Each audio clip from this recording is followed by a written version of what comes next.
Alright, people.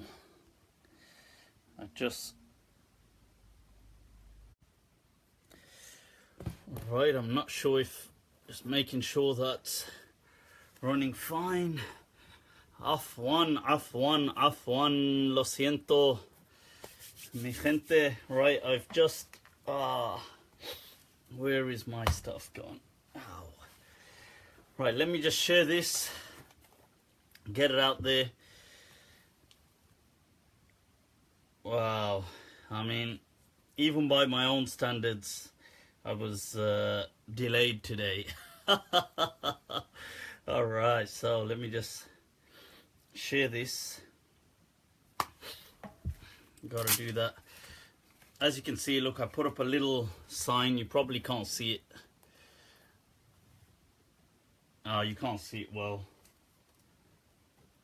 But it says camera is reversed. So, let me just get this out there, folks. Un momento, por favor. Right. Just checking. Wa alaykum as-salam, folks. Ahlan wa sahlan, ahlan wa sahlan. I'll be with you all shortly. Let me see.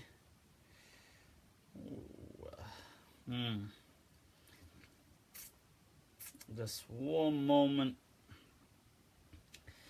Just gotta share this onto my page and we are good to go.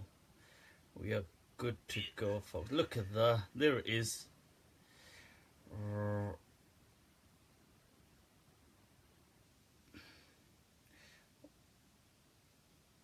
Other than that, I hope I've got some interesting questions.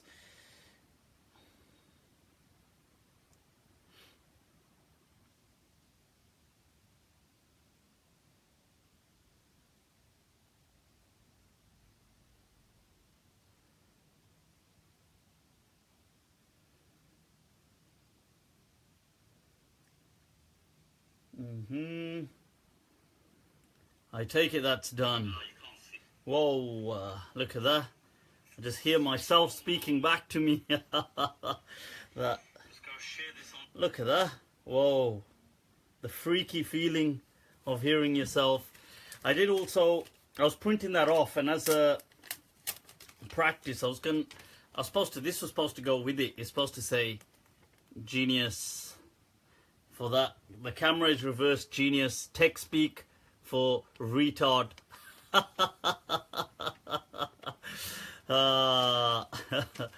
Right, so people, ahlan wa sahlan bikum, ahlan wa sahlan. Inna alhamdulillah wa kafah, wa salatu wa salamu ala rasulih al-Mustafa, wa ala ibadihi alladhina irtada, wa man bihudahum ihtada, wa bi athari ahli al-Madinah iqtafa, wa ba'd. فسلام الله على القوم وأهلا وسهلا بكم وbienvenidos a todos, people. Right. And Huan Ying Light, sir, we can't forget the Chinese and the Swagatam, people, Swagatam. Right, so what are we looking at? What are we looking at?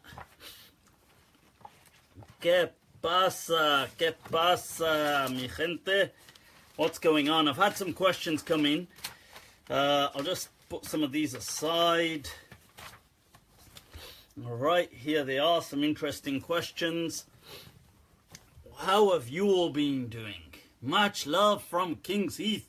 Shukran, shukran. Right back at you, people. Maj, right back at you. Alright, orale. That's what I'm talking about. Orale.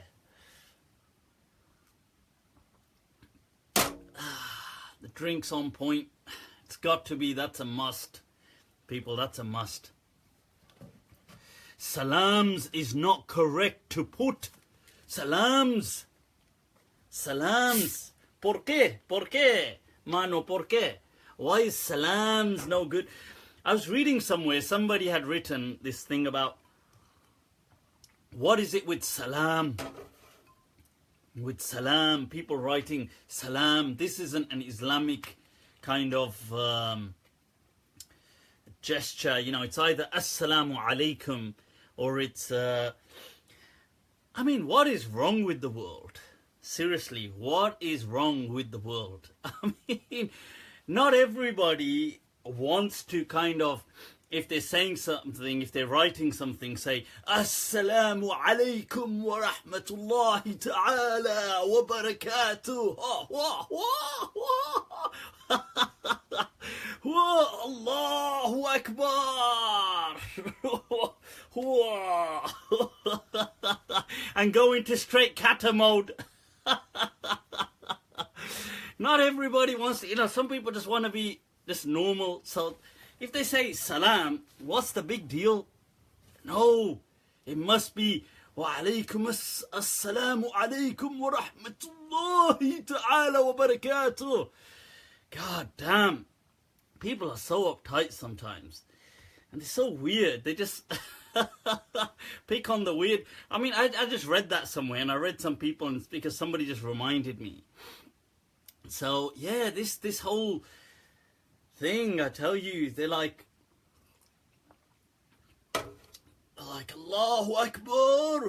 Have you prayed next to some back in the days sometimes when I remember praying salah next to some mashallah people who prayed it as though they're still living in the time of Umar ibn Abdul Aziz. Some of the Salaf Salih. So they would go like Allahu Akbar. Allah.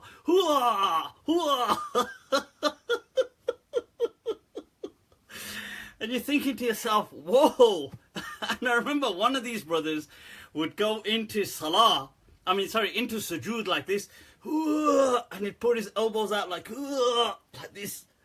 And the other two praying next to him would just be like elbowed in the face. It's like, what is wrong with people? I mean, you're not here practicing for your, I don't know, black belt third dan kata going on here. It's just salah. Calm down, people. Calm down. That's it. Calm down. So, what is going on, folks? What is going on? What are we looking at? What's been going on this week? Whilst people are tuning in, and the rest of you soldiers out there are clicking like and share. So you may be put through the trials of life for having liked and shared anything of deviance.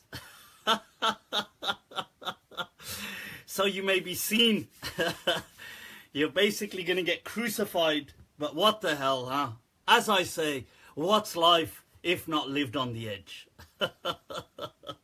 So, whilst you're all doing that and people are tuning in, alright, what's been going on this week, people? What's been going on?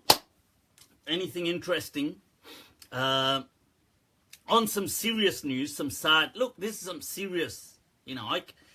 they caught the culprit for Zainab, the young little girl that was brutally murdered in Pakistan. May Allah grant her family ease. They caught the culprit. Apparently, there seems to be some conspiracy going on. Saima Sahir, I'm too scared to share your video. Saima Ji, live on the edge. You never know. A time in life might come that you may be at such a stage that you may say, if only at that stage I shared Mufti Abu Layth's video, today life could have been something else. Although that's a bit dramatized, but still. So coming back to the seriousness, so they caught this person, and that's good. That's good that they caught this person. I hope justice is served adequately and commensurately. Although there's some debate about whether he is the person, but what did get to me is that he made the claim that he's possessed. You heard me, folks. Jinn possession. why give you a shout out? Are you here for Facebook fame? Hi. Asad Ace G Ace. Wow, I've got an ace up my sleeves. Ace. Asad for you. Genius. Right. Why are you here? Are you here for Facebook fame? No, I'm sitting here for you, Asad. Then they're gonna say, why does Mufti swear?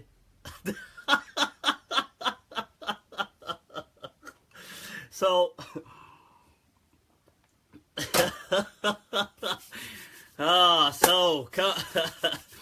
anyway, coming back to what I was talking about before I was rudely interrupted. So this person says he's been possessed by jinns, and this is why this miserable, I would swear, but I'm on air and I don't want people to just crop it and make a meme out of it. But this person, this scum, right, he claims that the jinn had possessed him to do these things to these little girls. Now, you see, this is why I tell people there is no such thing as jinn possessions. There are no demons lurking in your cupboards, people, and your wardrobes and waiting to possess you to do all these kind of... look at this. Abdi Wali Ali goes, وَكُلْ بِيَمِينِكَ يَا هَذَا. Hi, ya hada. Look at the kind of disrespect. Ya hada, like, oh, you got, like, with the, oh, you, Abdi Wali. Well, if you've passed your test for the UK citizenship, you will be able to read that in reverse. But as I can clearly tell, you haven't. Well, on the bright side, don't despair. You can always take that test again.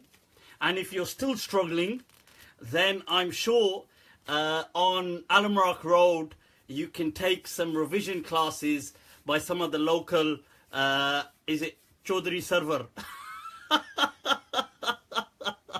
But you can go take some English classes there, and that should help you with your citizenship test. Okay, best of luck. So, right now, so that's one thing interesting with the jinn possession. That's been, I think, this is why Muslims need to denounce and debunk this kind of garbage of jinn possessions and this superstitious beliefs of the kind of medieval world. We need to kind of debunk this. Okay, so, and if you haven't watched my video on that, then please do. I did a course last summer with Sheikh Akram Nadwi called Debunking Myths, and we spoke about jinn possessions and magic and this all being a myth. So check that out. Abdullah Jibril says Salamu Alaikum from Egypt. People are going to say, look, Mufti claims Jibril is giving him salam. This is going to take my deviance to a whole new level. There's going to be like, this is like another level. Right, so, yep. Okay, right, so what are we looking at? What else has been going on, people, whilst people are tuning in? Well, Donald Trump has said, this is interesting, Donald Trump said he loves Muslims. And Muslims love him. Well, and what's testament to that is the House of Sod. Right, but to be fair, I kind of have a soft spot for MBS, for Mohammed bin Salman. I kind of like him. I don't know why, there's a liking to him. I generally don't have a soft spot for the House of Sod. But MBS, I'm starting to, I like it, you know. This one, it's bueno. Right, so that's some interesting thing. And other than that, shall we take the questions? I think enough people have tuned in. Those of you just tuning in, click like, click share. Oh, there was people, there's a story. I got to share a story with you. In Pakistan, I was reading this today, and I fell off the bed almost laughing. That in Pakistan, there was a video clip, a news clip. So this lady, this husband slapped his wife, and his wife shot him, and the way the news reporter was reporting it, and then she asked him, "Why did you slap me?" And so he couldn't come up with an adequate he couldn't come up with a response. He said, "I don't know, I just slapped you." So she shot him again on the other leg.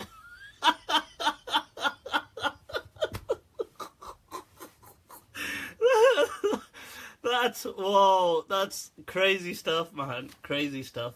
I just found it hilarious, and the way the news reporter was reporting it, it just it had me in stitches, people. It had me in stitches. So what is going on? Out of all of the madhabs, why do Hanafis follow Abu Hanifa so harshly and persistently? You see, the irony there is that the Hanafis claim to follow Abu Hanifa, but really don't follow Imam Abu Hanifa. This is the irony. So, his madhab is, Imam Abu Hanifa was a legend. He was a don, absolute don. I have to rate Imam Abu Hanifa. He was one of the early pioneers to this whole enlightened school of reason within Islam. Unfortunately, his madhab over the next few centuries that followed him kind of debunked and rejected Imam Abu Hanifa, truly speaking. And they started to either follow in almost half of the madhab his two students, Abu Yusuf and Muhammad, who although are great people, but they're not even an inch compared to the giant of Imam Abu Hanifa.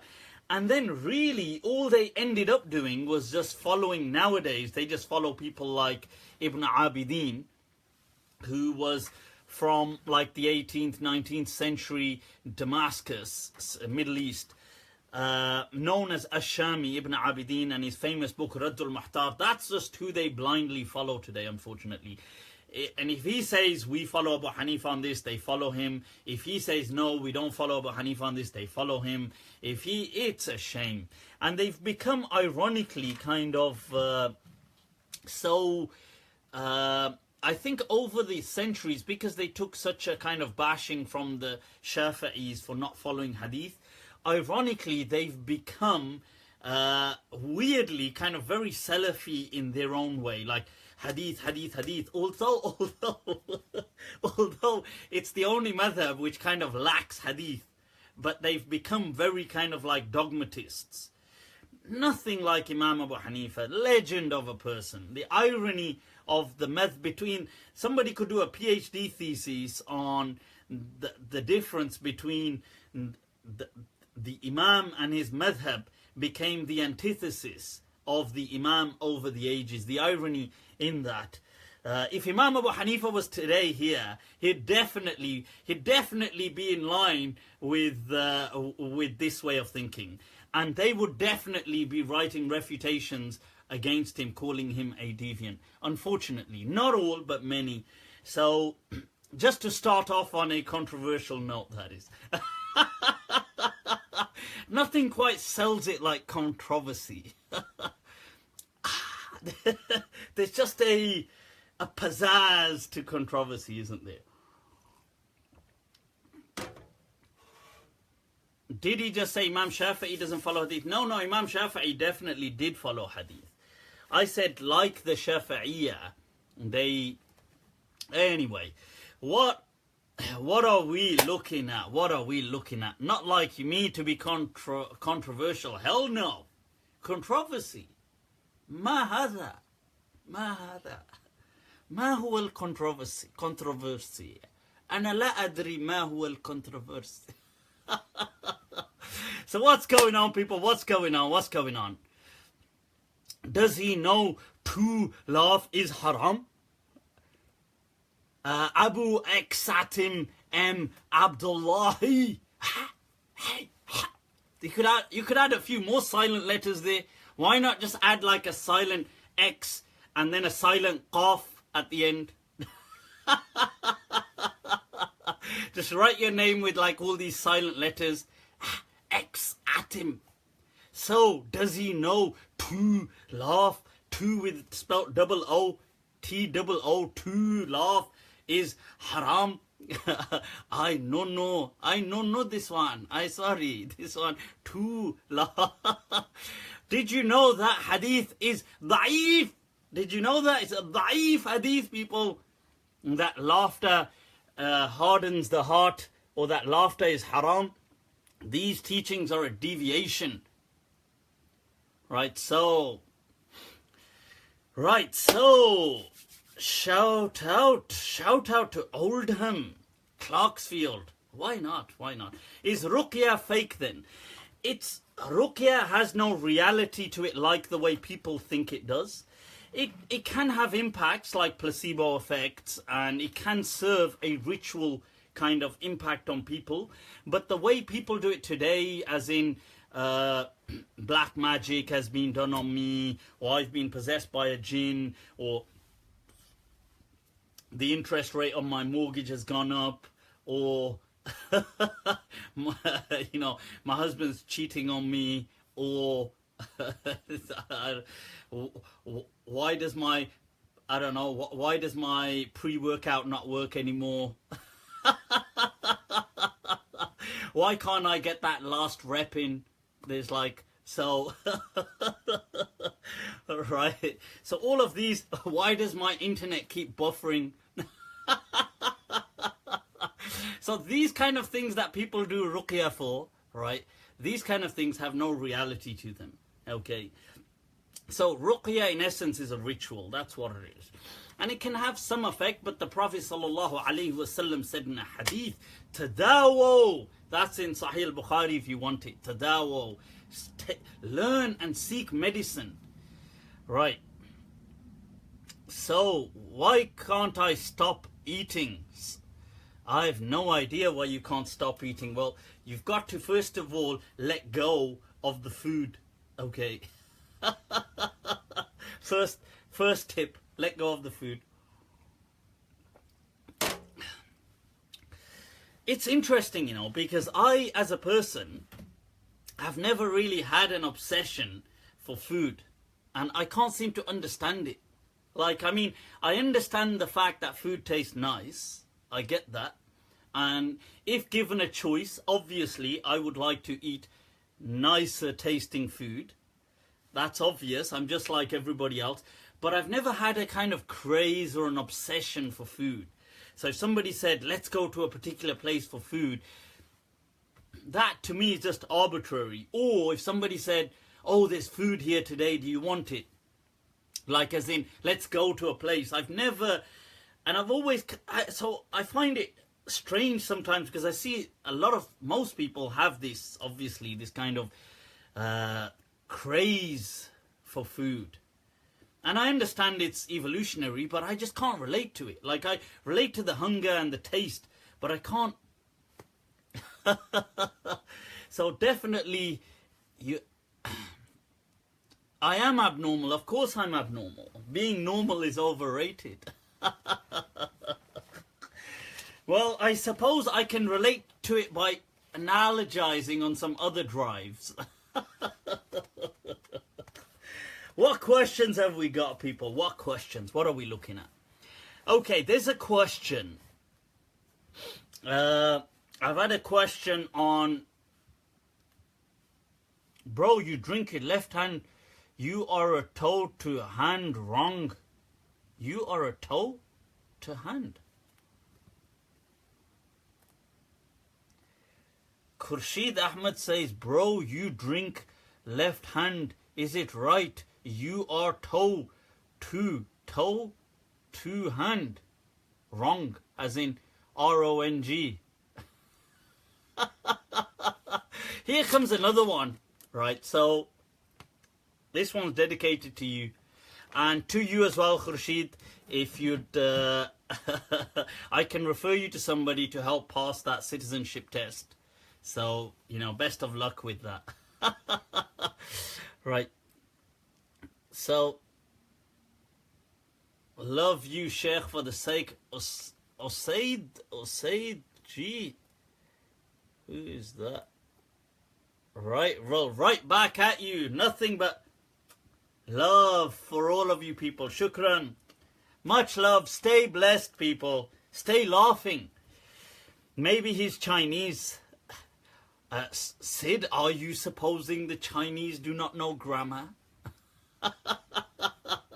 What was hilarious was I was watching once again. I watched that clip on social media of this lady who underwent some kind of she had some medical condition or some surgery, but she woke up with a Chinese accent, like a white lady, English or American. So she woke up with a Chinese, and she was like, I'm not from China, but I can't. You know, listening to it, you just cannot stop laughing. It's so hilarious. But yeah, so let's get back to some of these questions. And that's not to obviously take any digs at the Chinese. Obviously, Chinese, Zhonghua are awesome people. Unquestionably. Layla ji, आना है? चलो आ जाओ जल्दी से, फिर दरवाजा. Well, go on then. Jaldi se. So people, this is my Princess Layla. ठीक है? Well, she's lost her tooth, or one of her teeth, and the tooth fairy had to put some money apparently. I don't know who the tooth fairy is. Right, so off you go. जाइए दरवाजा बंद कर ऐसे नहीं करते. Gonna embarrass me, these kids are. अच्छा दरवाजा बंद कर. Right, so we're looking at a question. Oh, I was saying about the Chinese thing. You know, it's interesting. I was listening to an interview on what they call the Han Kitab culture of China, and it was the kind of Muslim, the kind of Muslim speak that was created within China from the 16th, 17th, 18th and 19th century. It was really interesting. There was a whole, somebody had done his PhD on it. I think Stephen Christian or something his name was. But he was going through how the Chinese people, what they did during those centuries is these people, they kind of take Islam, but they translate it as opposed to just translating word for word. They find things which resonate in their culture to translate it to. So it takes on a very kind of Chinese feel to it. Really interesting. And they call this the Han Kitab because of the Han being the Hanyu, the Chinese kind of main ethnicity, main ethnic Chinese people, and Kitab from the Arabic word book, meaning this kind of Chinese Muslim speak that was generated. So it's really interesting. Why are your people selling Africans in Libya? Ivivie Shandu. Ya kya Iviwe Shandu? Behave. Why are my people selling? See, it's people like that. Why are my people? I don't know. Where did you think you just tuned into? Do you think like you were trying to go on Facebook but accidentally tuned into some government kind of site, some secret government site, and you ended up there and I'm some kind of, I don't know, some top minister giving a secret conference to all these, and you managed to accidentally tune into it via Facebook and your Wi-Fi? Is that what you thought has happened here, IVU? Well, IVVV, you naughty, for trying to hack into governmental sites. Naughty. Right, so let's take a look at some of these questions. So I had a question on Hurmatul Musāharah. Hurmatul Musāharah, people, right? This is one of those absurd issues. Okay, Hurmatul Musāharah means, okay, let me give you the greater context and then I can explain the absurdity separately. Now, the greater context is if you marry somebody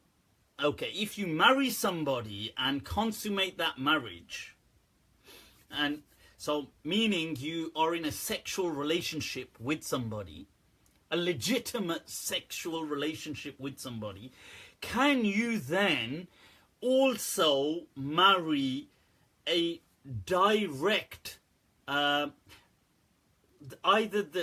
the parent of that person or in the future their offspring? So for example, if you married a woman, could you divorce her and later on marry her mother if you were into that? I heard it to be true, believe it or not. I heard some cases where people kind of run off with the mother-in-law. Can you? Each to their own, I guess. Each to their own. Love is blind, I guess. In that case, definitely very, very blind. And it's like congenital. It's like blind since birth. Right, so in that case, not only is love blind, but the kind of lead dog it's got is also blind. Right, so anyway, so could you marry let's say the mother-in-law or the daughter-in-law? I mean, not daughter-in-law, so is it daughter-in-law? Yeah, how do we call it? Like your own step daughter. So she's not your daughter, but she's this woman's daughter. So could you marry? So this is the issue called Hurmatul Musāharah. And generally, the ulama would say, okay, there's some debate, and at this level, the conversation is decent. The discussion is decent. So many ulama would strongly frown upon this kind of stuff, and verses in the Quran clear saying, look, you can't marry you can't marry your wife's daughters in the future, or you can't marry your mother-in-laws, and these kind of verses in the Quran are clear. Okay, now that is wrong. So that at this level, this conversation is fine. It's digestible. It's reasonable. It's rational. It makes sense. It makes sense. Abdullah Hudifa Abdul Kadir says, what about Bitcoin? You are sick, Sheikh. How did you put those two together in like, how was your mind kind of thinking? Like, what about Bitcoin? Boy, you're sick. You disgusting. I was wondering in wudu, how many sunan are there? You naughty, you. So is this halal if, if we buy a chicken that has been like, yeah. How does your mind work? So let's get back to this question.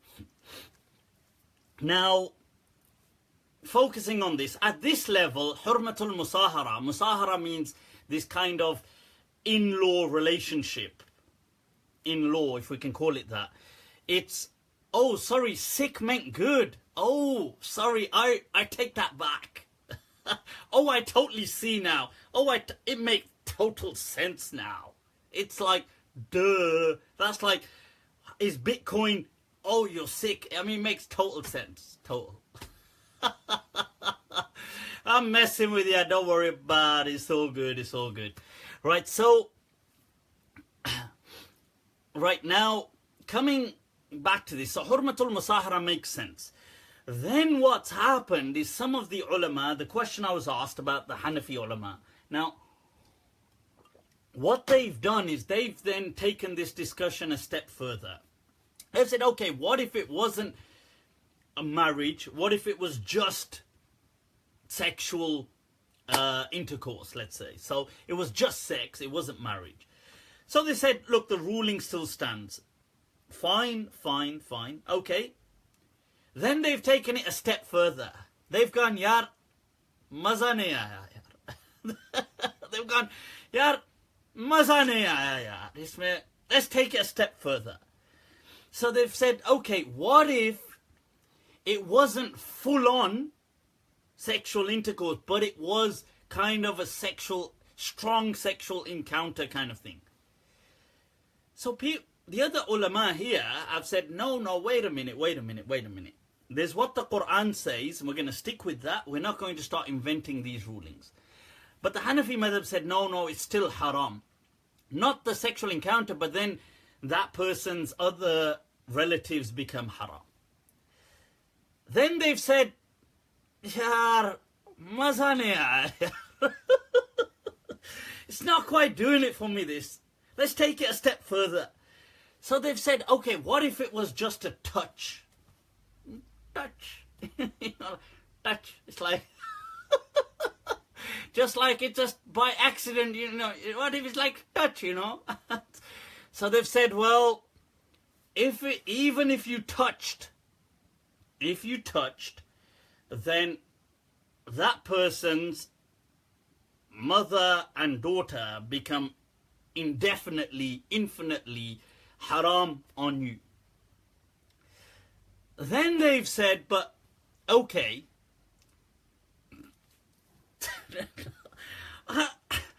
they've said, it's not, let's take it one step further. So they've said, what if you touch but by accident?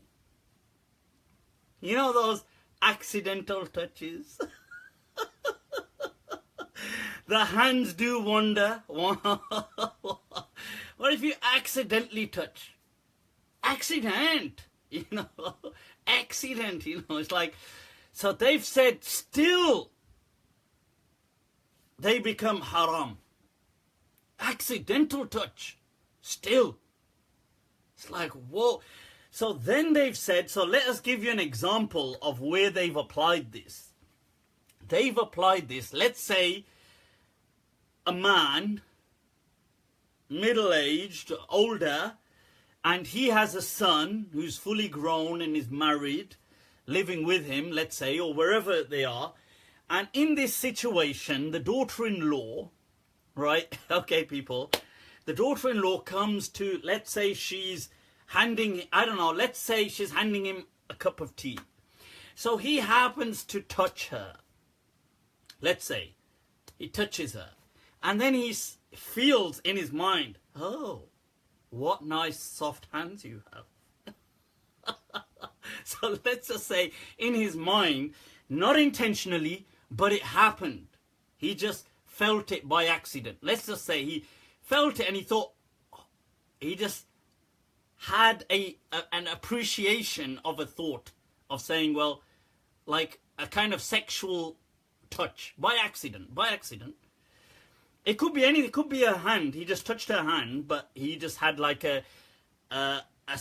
he felt it sexually, even if it was unintentional.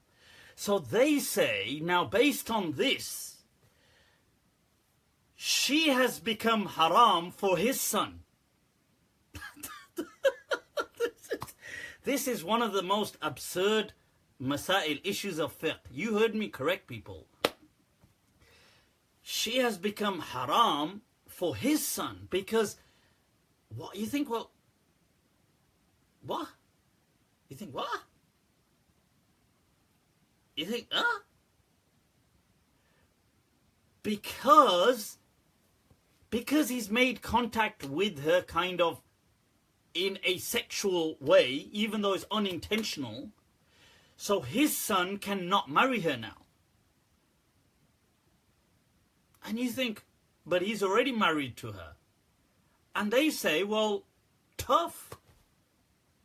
It's over. And I'm not actually making this stuff up, believe it or not. There's many issues like this where, like really weird kind of sick issues like this, where the ruling the ulama will just give in the Hanafi fiqh is like that they are now divorced against their will because of this. I remember when I was doing my Mufti training, there was an incident a bit similar to this, a bit different, but I mean,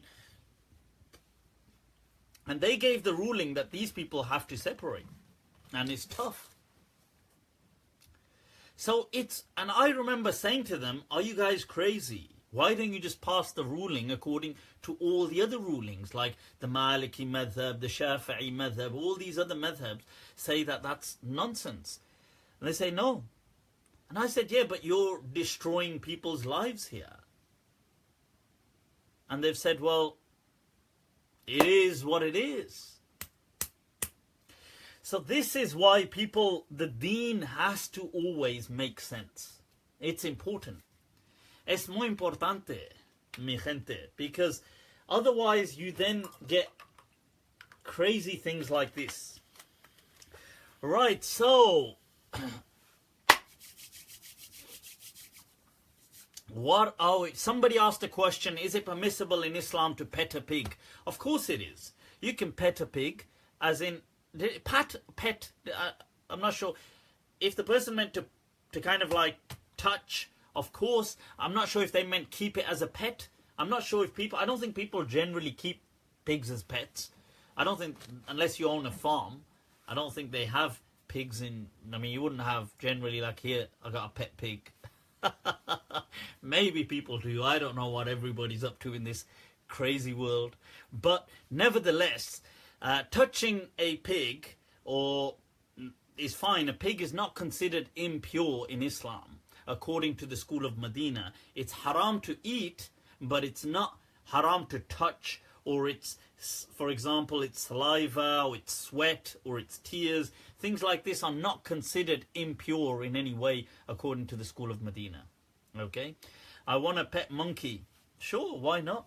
I think some monkeys have that kind of cute thing to them. Right, so, what are we... Where have we got to, people? Where have we got to? Gemstones. I've been asked a question on gemstones. What I'll do is I'll take some from here as well. Is it permissible to eat dog meat?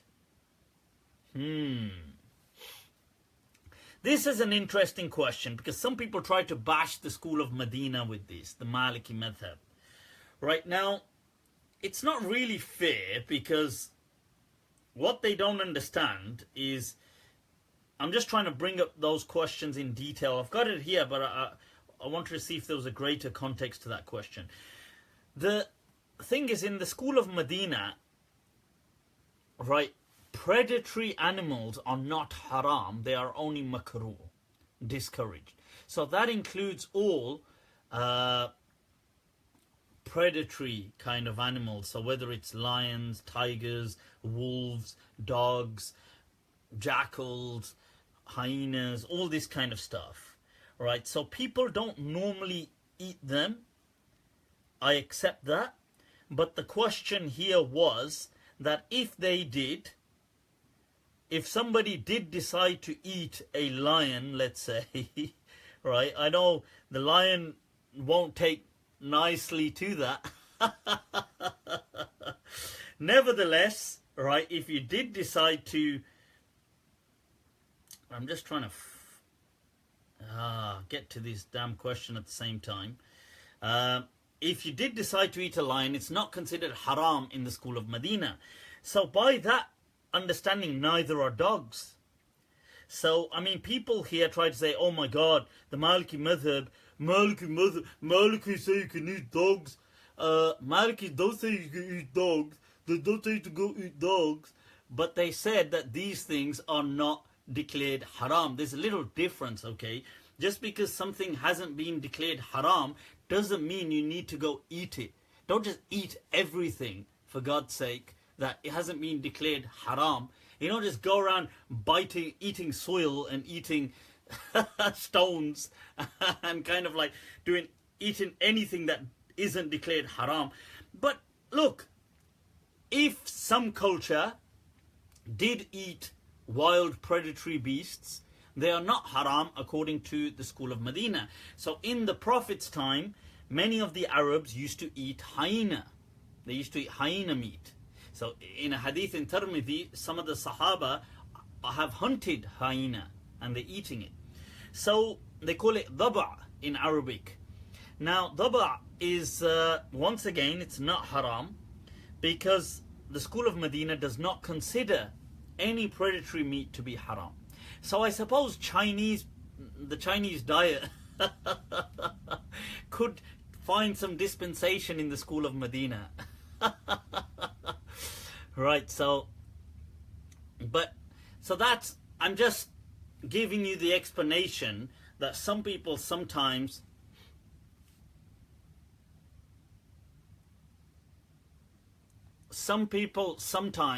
try to take a diss at the Maliki method by saying, oh, they've said this, that you can eat dogs because eating dogs is not haram. I mean, it doesn't mean you have to eat it, for God's sake, just because God, there's a lot of kind of biblical preaching going on down here. Where are my mock and block crew? People, where are you? Right? ¿Dónde están ustedes? Where are you, people? Where are you? So, what about Bitcoin? Bitcoin is permissible to buy. There's no, you see, the question here is what makes something haram in Islam? Everything by default is permissible. Imam Zia, alright, ahlan wa sahlan people, we got Imam Zia in the house. Ahlan wa sahlan. Right, an amazing sheikh from the States. Now, look, in Islam, by default, everything is permissible unless proven otherwise. Okay, estamos aquí, compadre. Right. Muy bien. Right, the thing is, so focusing on this, by default, everything is permissible unless proven otherwise. Proven overwhelmingly to the contrary. Alright, so that is important. You have to understand that. Now, what would make Bitcoin haram? What would make it haram? So people would say, yeah, well, Bitcoin is this kind of currency that has been created from thin air. And you'd ask, well, what does that actually mean? And they would say, well, it's not backed by any particular state. You think, well, whereas Islam stipulated that a currency needs to be backed by a state. They would say, yeah, well, it's not backed by an asset. First of all, what makes you think normal currency is backed by... It's not backed by gold anymore. The gold standard has long gone. If you're going to say some currencies were backed by the dollar, or today if they're going to be backed by certain indices and things like this, but what makes you think that's an Islamic standard? Islam has never said that currency has to be like this. In fact, Imam Malik's fatwa let me quote to you people, the Don of Medina, Imam Malik ibn Anas. Okay, he is the legend, I'm telling you, the legend, right, himself. He said, when he was asked in his fatwa, he said that if people started, when he was asked about about people trading in certain ways, he said if leather, the kind of leather from the carcasses of dead animals, of cows and things like this, he said if people started trading in that, hatta takuna kal'ain, until it becomes like actual dinars and dirhams, he said that will take the rulings of wealth. And at the time he was being asked about riba and stuff like this, he said there would be a riba in it if there was riba, meaning if you were going to rip somebody off or exploit them, it would still count. So what makes you think the dinar or the dirham, which are long gone of the past, or today the pound sterling, is some kind of God-given currency? It's not. I mean, pound sterling is, I'm sure, awesome, but it's not. Islam is kind of it's all arbitrary to Islam. Islam has no issue where if you trade in Bitcoin, or you want to buy Bitcoin, or you want to sell it. And as far as the rules are concerned about saying things like, look, buying something you don't physically possess, well, of course you can buy things. The ulama have spoken about this ages ago. Ulama, the Maliki madhab is full of things that, like, selling, they've said selling the air over your roof, as in airspace. And they said there's nothing wrong with that. Selling rights, selling privileges, these things, the ulama Islam has long accepted. They're not actual physical entities. Corporations today are not physical entities. Islam today would have accepted these things. Obviously, in the Prophet's time, in 7th century Arabia, people never traded like that. So you can't make 7th century Middle Eastern Arabia a standard for trade and economics and commerce and medicine and diet and nutrition and health. And you can't, I mean, then why has God created humanity? Why not just end it with 7th century Arabia? So, bro, is this a joke? What's with the beard? Stephen Hurst? Who? I'm not really a troll. I'm pretending to be a non-Muslim. But really, I'm a Muslim. Bro. Right, so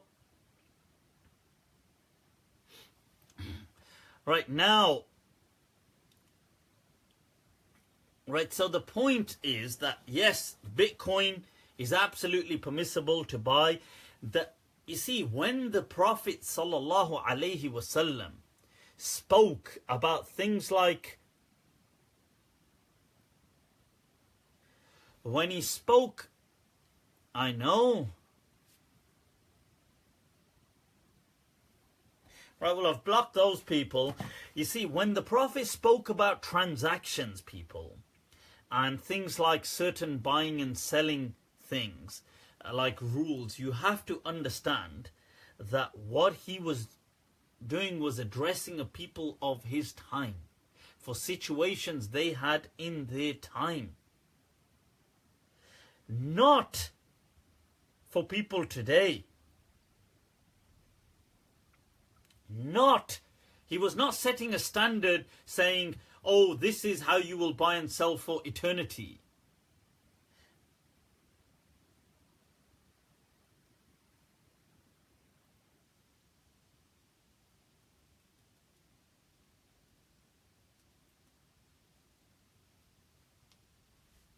Right, so now so for example, let me give you an example.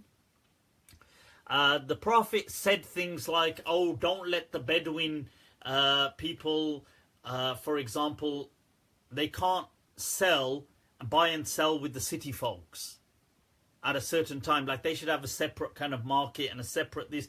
Did this mean that nobody in the future can ever do things like that? Of course not. The Prophet was just speaking about, in his time, some people would exploit Bedouin people. So he was saying, look, listen, let them do their own thing. When the Prophet was speaking about things like, about camels and stuff like this, that is not, he wasn't kind of trying to set a global, universal, infinite standard. He was just addressing the problems of his age.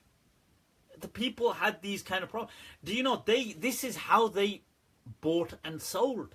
The Arabs didn't even have a concept in his day and age of saying things like they wouldn't even, for example, pick up a merchandise, put down the money and walk off. They didn't even have that. We call this in Islam bay'ut ta'ati. Okay, so they didn't even have that in early Islam, bay'ut ta'ati, and this is why the Shafi'i madhab struggled to embrace this. Can you believe that? Struggle to embrace that I'm buying something by picking it up and giving you the money. That you had to say that, I am now purchasing this merchandise from you, this phone, Samsung S8, let's say, or whatever it is. The other person had to say, I am now selling you this. And if you don't do that, there's no transaction. Can you believe that? Obviously, the other madhabs, the school of Medina, Imam Abu Hanifa, very soon, as soon as this became a culture, they embraced it. They said, of course you can buy and sell however you want. Islam never came to, it just came to prevent exploitation. It didn't come to say how the Arabs used to buy and sell is now a universal human standard. The way the Arabs used to buy and sell in the Prophet's time, nobody buys and sells like that. It'd be crazy to buy and sell like that. They used to buy and sell in crazy ways, like close their eyes and put their hand on a piece of cloth, and they would throw a stone. And you can read it in the books of Hadith. And the Prophet even told them off on something like, okay, look, these kind of things don't make sense because they lead to disputes. So this is why the mistake is, people, what some Muslims have done is they've looked at the life of the Prophet, and instead of taking from him the kind of him in his characteristics being exemplary for humanity, they've decided to take not just him, but to cut out that society and picture that society to be a template for humanity forever. Which is absurd, because all of that society, the Prophet, none of that society did he create. He was just a member of that society. Can I marry you? Teresa, naughty. That's an interesting question, isn't it? Right, so this is how scandals are set up, people. Right, so stay. Me trying to stay focused and not trying to kind of stalk some profiles now. Right, no. So the thing is, look, people carve out that society and they think this is what Islam is. So they think Islam is, oh, how did the Prophet lived in Arabia? Oh, so living in Arabia must be Islam. No. The Prophet rode a camel. So riding camels and horses must be Islam. No. The Prophet dressed, people in Arabia used to dress by having this kind of sarong, and they would wear this. So wearing a sarong and things like that and sandals would be Islam. No. The Arabs used to sit on the floor and eat. So sitting on the floor and eating must be Islam. No. So so what they've done is they've just taken Arab, 7th century Arab, not the Prophets, but Arab culture, which was there long before the Prophet came. And they've tried to immortalize that and religionize it. And the irony is, even the Prophet didn't want you to do that. And he was trying to fight against some of this culture. And the irony is, today, many zealous kind of Muslims are arguing and fighting so hard to embrace dogmatically the culture of 7th century pagan Arabs. This is the irony in Islam today.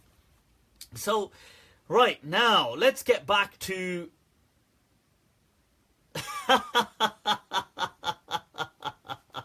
well, muchas gracias, Teresa, muchas gracias. I appreciate it.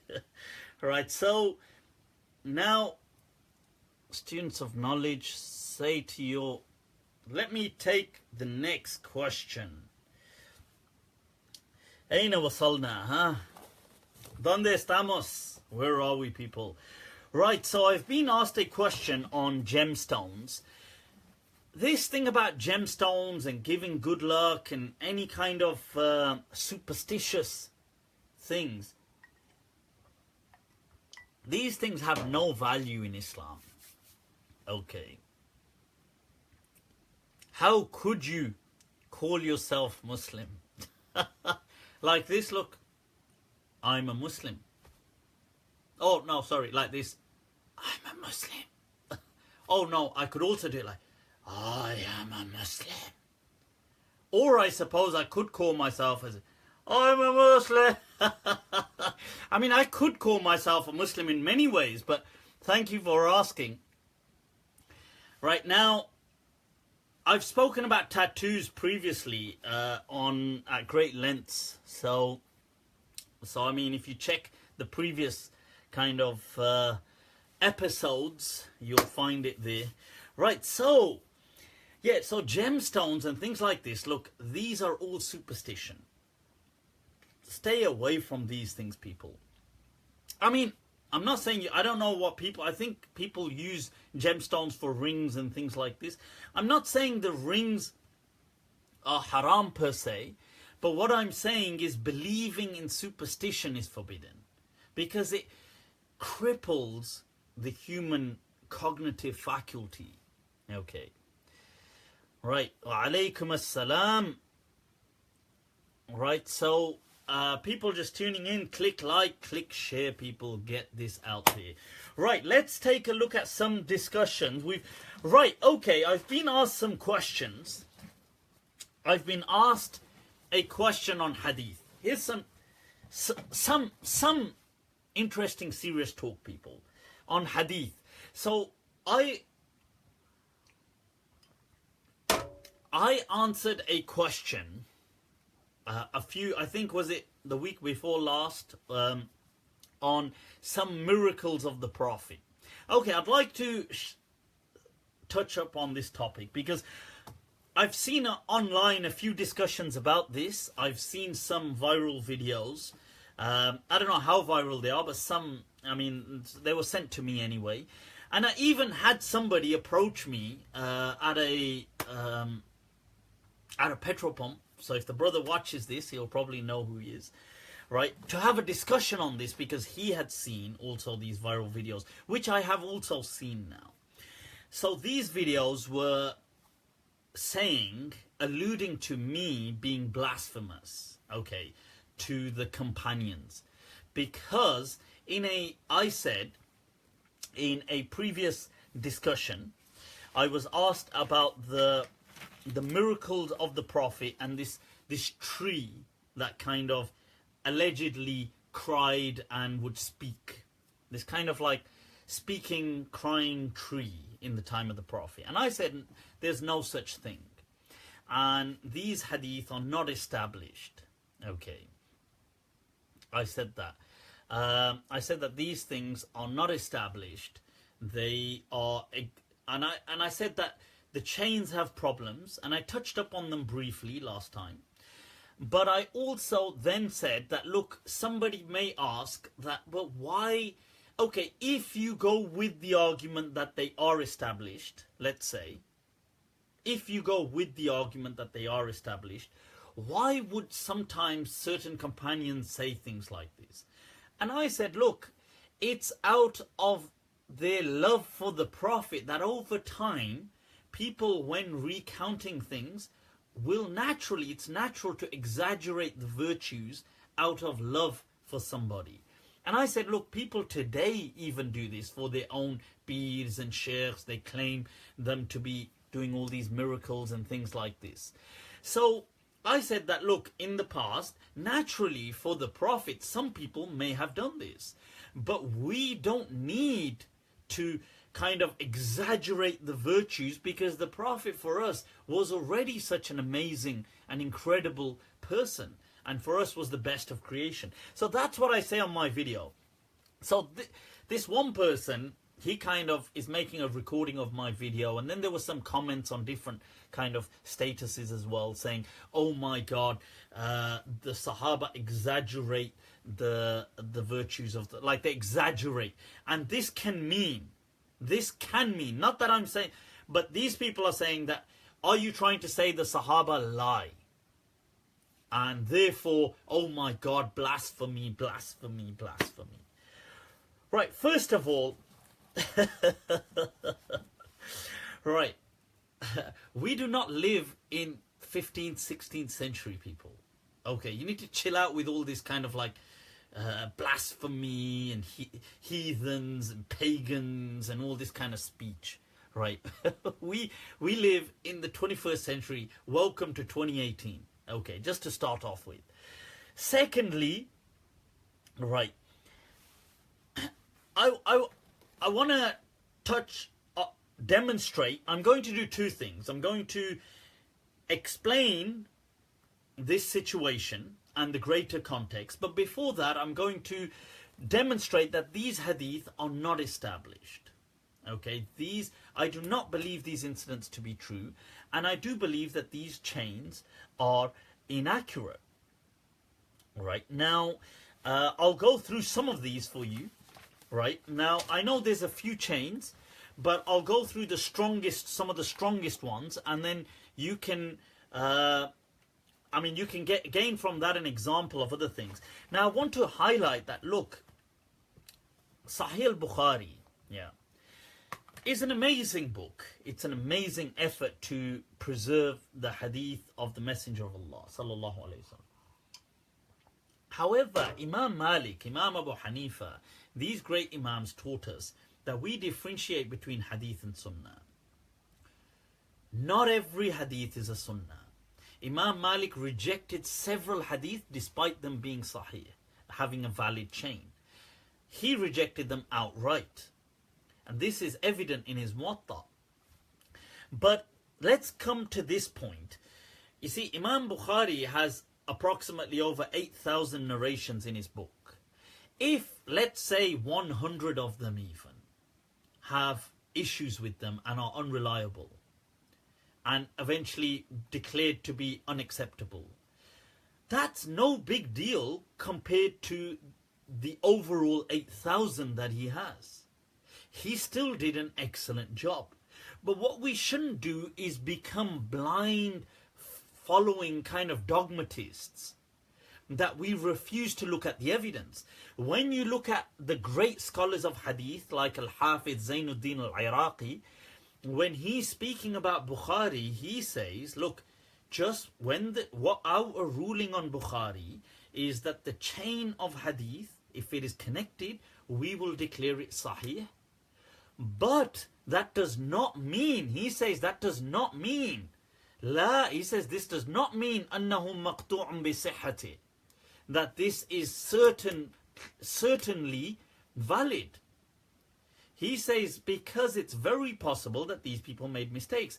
Then these great scholars of hadith, like Abu Zur'a, like Ayyub al-Sakhtiyani, like Shu'bah, like Waqi', like Sufyan al-Thawri, like Imam Malik, like Abu Hatim al-Razi, like Al-Hakim, like Al-Bayhaqi, like all these Bukhari, Muslim, Abu Dawood, Ibn Abi Dawood, all these great scholars of hadith, Nasa'i, Darqutni, they all disagreed.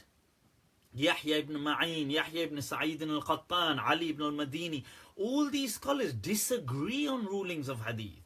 So just because Bukhari here agrees on one thing doesn't mean others do. And let me give you an example. So this chain of hadith, for example, let's take the hadith of Jabir, that the Prophet had this tree that used to cry and make sounds and scream and stuff like this. Now, there's a hadith that Bukhari transmits from a rawi, from a great muhaddith known as Abu Nu'aym, who transmits from Abdul Wahid ibn Ayman al-Habashi, from his father, Ayman al-Habashi, al-Makhzumi, from Jabir. Now, let's just take that one as an example. In this chain, Abdul Wahid ibn Ayman, scholars have said about him, Abu Hatim al-Razi, when his son asks him about Abdul Wahid ibn Ayman, he says, yes, we write his hadith. His son asks him, do we rely on Abdul Wahid's hadith as evidence. هل يحتج بها? And he says, no. إنما يحتج بحديث السفيان وكذا وكذا. We can document them, but he doesn't consider them reliable. Okay, he's transmitting from his father, Ayman al-Habashi al-Makhzumi. Who is Ayman? Al-Dhahabi says that Ayman lam yarwi anhu illa waladu. Only his son Abdul Wahid is the only person to transmit from. He says, to me, this person is unreliable. Fihi jahala. Even if some people declared him to be okay, but to me he's problematic. There you go, people. That chain is problematic. Let's take a look at another chain. Once again in Bukhari. This chain, this hadith is to do with, from Jabir again, about there being a tree, and the same incident, the tree used to cry and make sounds and things like this, because they turned it into a mimbar.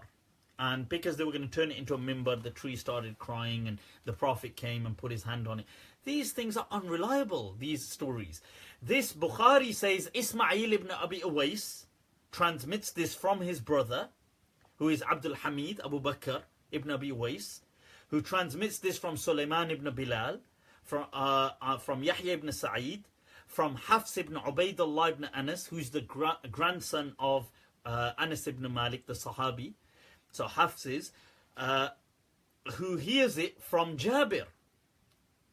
Now, first of all, Hafs, the grandson of Anas. What does Abu Hatim say about him? Abu Hatim al-Razi. He says, لا يثبت له السماع إلا عن جده Anas. We only know of him to transmit from Anas radiallahu an, not from any other Sahabi. He says, the fact he transmits from Jabir or Aisha, we do not know this to be established. Let's not stop there. Who is Bukhari transmitting from? The first person in the chain, Ismail ibn Abi Uwais. Second person in the chain, his brother, Ismail from his brother, Abu Bakr Abdul Hamid ibn Abi Uwais. Both of them are declared da'if, weak, by Yahya ibn Ma'in. And then on top of that, Nasa'i, right? On top of that, Nasa'i declares Ismail ibn Abi Uwais to be weak. Abu Dawood did not used to like the narrations of Ismail ibn Abi Uwais. And I rate Ismail ibn Abi Uwais as a person. I love him, but I'm being objective here. Even Ibn Abdul Bar, in his commentary on the Tamheed, says that these are weak ruwat. Right? So even if Bukhari accepted them, many of the muhaddithin did not accept them. Many of the muhaddithin did not accept them. In fact, Yahya ibn Ma'in would say that there were 3 households that he would openly reject. Openly reject these households. Amongst them the household of Ali ibn Asim. Amongst them the household of Alu Abi Uwais. Alu Abu Uwais. All of the offspring from Abu Uwais's family, Yahya ibn Ma'in used to declare them da'if. This hadith, unacceptable. Bukhari accepted it, that's fine. Other ulama didn't. Right, let me give you another example. Right, now there's a hadith from Anas ibn Malik on this same incident about the tree. So it's in Tirmidhi. Tirmidhi says Mahmud ibn Ghaylan tells him from Umar ibn Yunus, from Ikrama ibn Ammar, from Ishaq ibn Abdullah ibn Abi Talha, from Anas radiallahu an. Right, now let's just take a look at this chain. Straight away, Ikrama ibn Ammar. Straight away, Ikrama ibn Ammar al-Yamami al-Ajli. Right. He is, Bukhari says, Sahibu Manakir. Although Tirmidhi is accepting him, Bukhari isn't accepting him. He calls him Munkar. He transmits Munkar riwayat. What does Abu Dawood say about him? Muttarabul hadith. His ahadith have ittirab. Da'if. Out. Let's take a look at another example. Right. Ubay ibn Ka'b. This is a hadith from Ubay ibn Ka'b. It's transmitted in a few books, in Ibn Majah, in the Musnad of Ahmad, by Imam Shafi'i as well. Shafi'i's chain is Shafi'i and Ibrahim ibn Muhammad, from Abdullah ibn Muhammad ibn Aqil, from Tufail ibn Ubay ibn Ka'b, from his father Ubay ibn Ka'b. Okay? Now, this hadith, if you look at it, let's just take a look straight there. Abdullah ibn Muhammad ibn Aqil. Abdullah ibn Muhammad ibn Aqil. Right? Who is the grandson of Aqil ibn Abi Talib radiallahu anh. So Muhammad ibn Abdullah ibn Aqil. Yahya ibn Ma'in, da'if, declares him da'if in hadith. Al-Dhahabi says, لا يرتقي إلى درجة الاحتجاج والصحة. He is not of a standard of reliability. And although Ahmad and Ibn Majah bring a chain from another Rawi, Ubaydullah ibn Amr al-Raqi, right, who there is some kalam in, arguably, he is a trustworthy narrator, but people like Ibn Sa'ad said he's kathirul hadith saduq wa rubbama akhta, and maybe he makes some mistakes, but even who they're bringing their chains from, Ubaydullah ibn Amr al-Raqi from Raqqa, back in the day, obviously he's classic, he too transmits from Ubaydullah ibn Muhammad ibn Aqil, who we've already said, according to Yahya ibn Ma'in, is da'if. Right, so people, these are four, right there, I've given you 6 narrations, all da'if, right, unreliable. So, this is important to understand, that just because somebody says that sorry my Jan, sorry. Right, so just because somebody says this hadith is in Bukhari doesn't make it protected, doesn't make it. Yes, Bukhari is an excellent job, but al-isma lillahi wahda. Only the book of Allah is entirely, in its entirety, we believe as Muslims, to be preserved. A hadith, they've had an excellent job, but they are not infallible. Okay. Now, so that's the other thing is I want to touch up on here is, look, these people insinuating, that I may have been blasphemous to the companions. Right, so guys, pay attention to this. I want you to focus on this. Focus.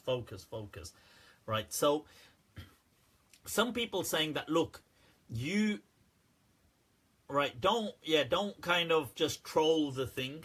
Anybody trolling the comment section is going to get blocked. Do I use Brylcreem? No, I don't.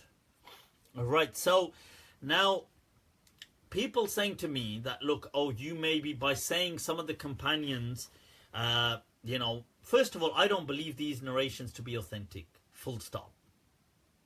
But the question is, if you did believe them, what would you respond by? And I would respond by saying, well, fine, that's, maybe out of their excessive love that they exaggerated. Hyperbolic speech, like used hyperbole. Now, some people saying, oh, by saying that you're being blasphemous. Let me ask you. Right, guys, any of you kind of trolling are going to get blocked. So focus, people. I'd like you to share this, get this out there. This is something very important I'm going to say now. Right.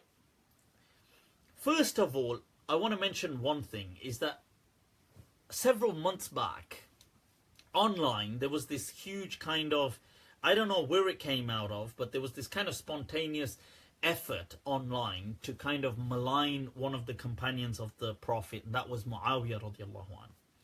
And people were insulting him, swearing at him outright, using swear words and things like this. I found nobody at the time on the online kind of scholarly Islamic Sunni community defending Muawiyah radiallahu anhu. I was the only person that spoke out very clearly condemning those people for attacking Muawiyah radiallahu anhu. But put that aside. more importantly, even more important things. And I'd like you to click like, click share, people, get this out there. Right. Let's go greater than the companions. Let's go to the Prophet of God, the Prophet Muhammad sallallahu alaihi wasallam, and prophets. I'm going to ask you a question. I'm going to ask these Sunni so-called ashiq, lovers of the Prophet, a question. Tell me, how would you feel if you came across, since you seem to be so sensitive to these things and the love of Iman is kind of pulsating in your heart, right? How would you feel if somebody was to use words today, like say, oh, the Prophet became clumsy? How would you feel? The Prophet didn't know what he was doing. He would just make silly mistakes. He became clumsy, couldn't speak coherently, or the Prophet was forgetful, started to fantasize events. How would you feel if you started to hear these things? How would you feel if somebody told you that the Prophet of God used to have sexual relations with a child? How would you feel? That they told you that he used to have sexual relations with a 9-year-old child. How would you feel? How would you feel if we told you that the Prophet of God was so incapable that he would have magic done onto him by a Jew that could debilitate him for months on end, for half a year, rendering the Prophet of God? How would you feel if somebody said the Prophet became sexually impotent? How would you feel? Does this not make your blood boil? How would you feel if somebody said that a Prophet of God, Moses, was running around naked so people could see his testicles, just to find out whether he had a disease or not? How would you feel? How would you feel? How would you feel if somebody told you, or if somebody said that the Prophet of God, he sent one of his companions, Ali, to murder somebody because apparently that person was having an affair with his own, with the Prophet's servant, with the Prophet's kind of, what you call servant who the Prophet had a child with. So he sent somebody to kill him, only to realize that that was absolutely a mistake because that person didn't even have a penis. So how would you feel? How would you feel? Is this not blasphemy? It is absolute blasphemy. Absolute, utter rubbish. These things are rubbish. Garbage being regurgitated in the name of Islam. Fuel for Islamophobia. I urge you, I beg you to please denounce this rubbish as blasphemy. Why am I the only person doing this? Where are the Sunnis, the lovers of the Prophet? They endorse, support and endorse that the Prophet was having sexual relationships with a child, 9-year-old. How disgusting of a teaching are they pushing? This is utter nonsense. Right? They endorse that the Prophet Moses was running around naked so people could see his private parts. They endorse that the Prophet became ill and weak and sexually impotent and started to fantasize things. They endorse these things. They endorse that the Prophet sent Sayyidina Ali to kill the cousin of Maria. Why am I the only to start? Do you even accept Maria radiallahu anha as the wife of the Prophet? I do, because the student of Imam Malik put her as the wife of the Prophet. Right? Abul Hassan ibn Zabala in his book declares her to be the wife, not a servant, not a slave. Why do you not accept this? Why do they refuse to accept her as the wife of the Prophet? They say she was a slave and the Prophet, she was a slave that the Prophet would have sexual intercourse with. That is not true. She was his wife. Radiyallahu anha. And why are you blindly following people? You say, oh, they will say to you, oh, the reason I accept all this kind of rubbish is because, oh, a great scholar from the 16th century said it's okay. Oh, Ibn Hajar said it's okay. Look, I love and respect Ibn Hajar, but my loyalty and love for the Messenger of God is much above the kind of tolerance level and the social acceptability of Ibn Hajar's 16th, 15th, 14th century. I don't care. I'm not responsible for what Ibn Hajar accepted as a social practice and he didn't. The truth is the Messenger of God is above that. Stop blindly following your sect. Stop blindly following your shuyukh. Have the courage. I challenge you. I urge you. I beg you to denounce this rubbish in the name of God and for the love of His Messenger. Do not teach this blasphemy. Right? This is what you are doing. You are endorsing blasphemy.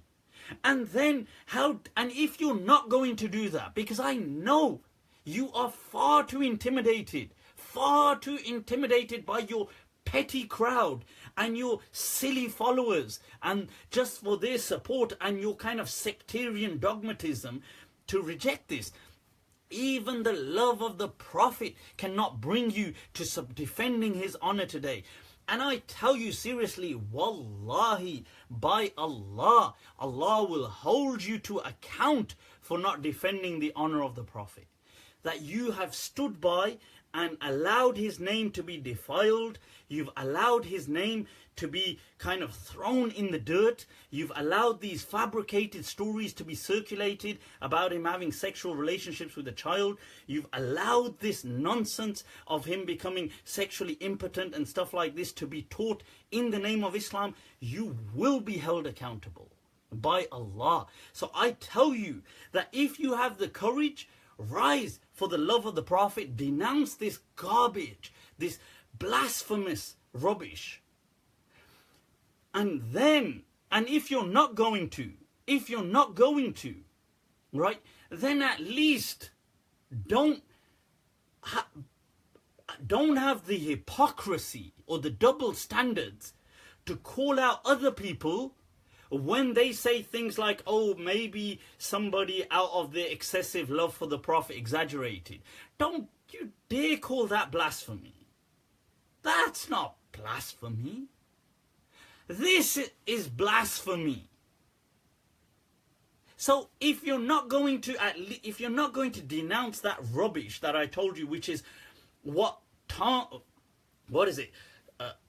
Robinson, all these kind of Islamophobic, fascist, racist groups love it. They love that kind of speech coming from the Maulanas because they use it.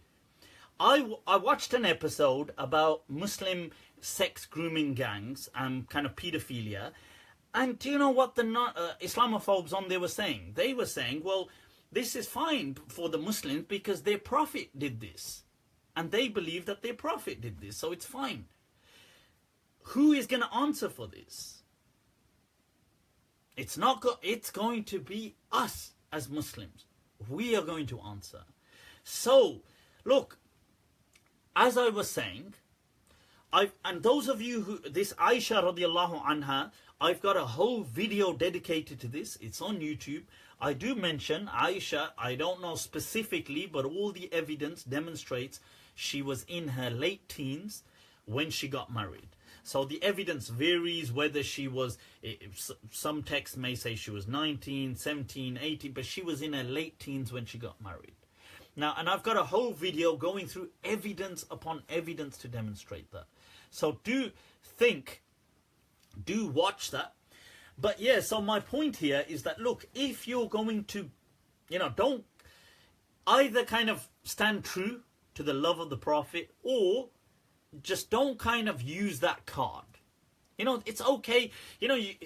This card has been used too much by kind of like Brylcreem scholars and these people against Salafis and against Deobandis and against, this gustach, blasphemy. And the truth is that you do nothing but support utter gustakhi yourselves. Utter. Right? So that's the truth. Utter kind of blasphemy. And you don't have the courage to speak out against it. So then at least don't kind of use this card on other people. Whoa. Right, so right, anyway, moving on.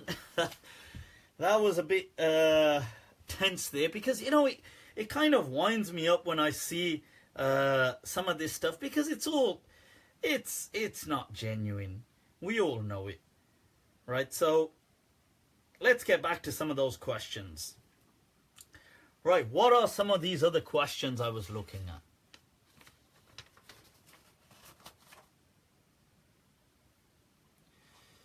Right, that's a good, somebody gave me some good advice there. Have some drink. Much needed, people, much needed.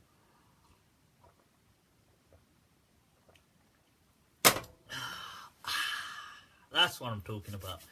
Right, so, where are we at? Is camel Botox halal? Meanwhile, people, I shared a kind of clip. Saudi Arabia had to disqualify some camels for using Botox. Gotta love the Saudis, kind of really on it when it comes to world matters.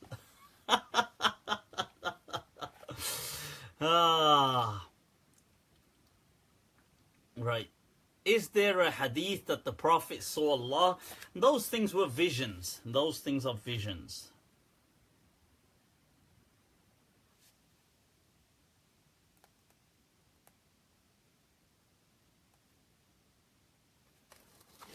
Right, so those things were visions.